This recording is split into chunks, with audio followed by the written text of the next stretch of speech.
Okay, this is a video, the third in the series on the CAGED system, and we're going to tackle the dominant 7 chord. We're going to do G7.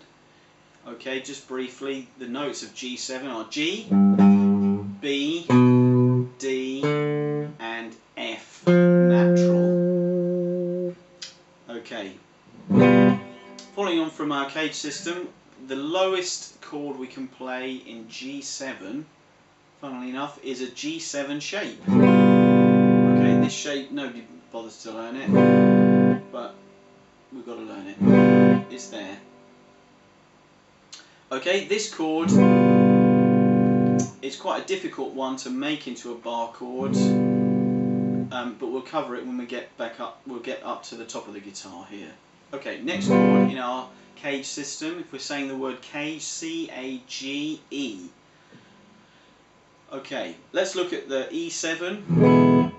Simple E7 to play with there are different shapes, but we're going to play this one. There's our E major chord, look. Take this finger away, we get a D, which happens to be the 7th. We make that into a bar chord by taking away this finger, same shape, move it up to G on the E string. Remember, it's based on the E string because it's an E shape. So we've got G there. So that's G7. G7 in a G shape, G7 in an E shape. Next letter in our CAGED system is D. Here's our D7 here. Take away this finger, we're going to move that up to G. Remember, you've got G there, 2 strings, 2 frets higher. We've got G7. Okay, it's the same shape as this.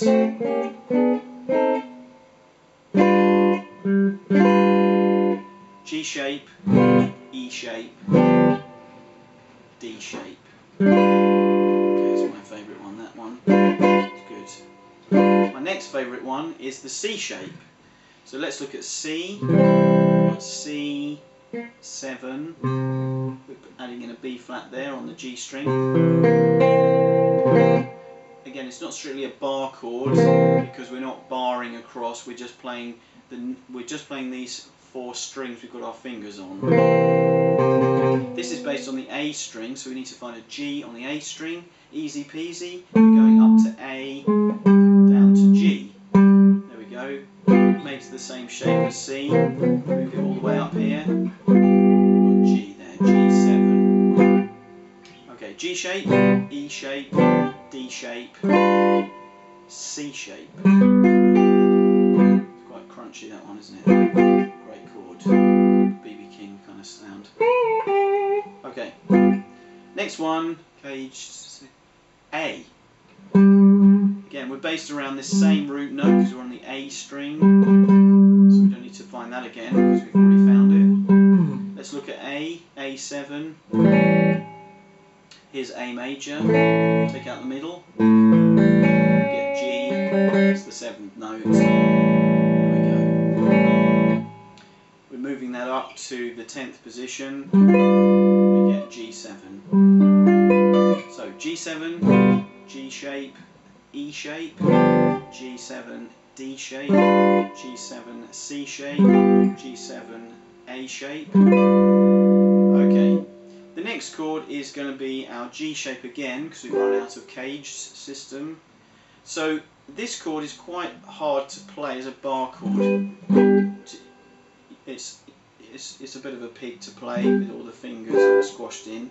So what I generally do is just play this top part of the chord. But as long as we know that it comes from the G shape, you find it's quite difficult to play down here. If you haven't got stretchable fingers, we just play that part of it. So that's from the D string downwards. Again, but you need to know where that chord comes from so you can play your arpeggio, that kind of thing, and those kind of things. Okay, so in the same way we practiced our D minor chord, or D minor 7, we're going to do G7. I've done a kind of rhythm and blues thing, vamp to play. We can start with our G shape, bar off, shape. Once you get those under your fingers, you go up to the next one. Then we've got our D shape, we've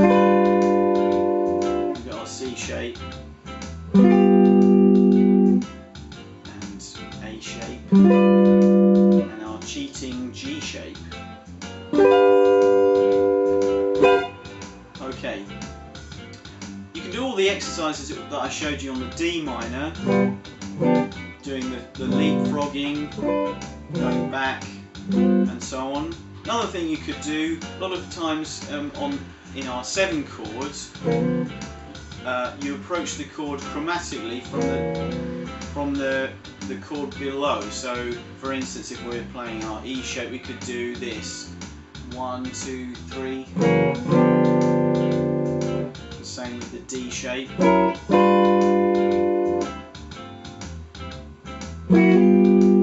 Something like that, just sliding up to the chord. It's a good, or even you could do that coming down to the chord from the fret above. It's a really good device because it really hones in on your skills of finding these chords, the geography between them, and also where you're going to target. Okay. After you've practiced this chord in G, obviously try. There's millions of blues type tracks out there. I'll try and put some more 1-chord vamps on the website, but you want to really practice them in all keys. Okay, happy strumming.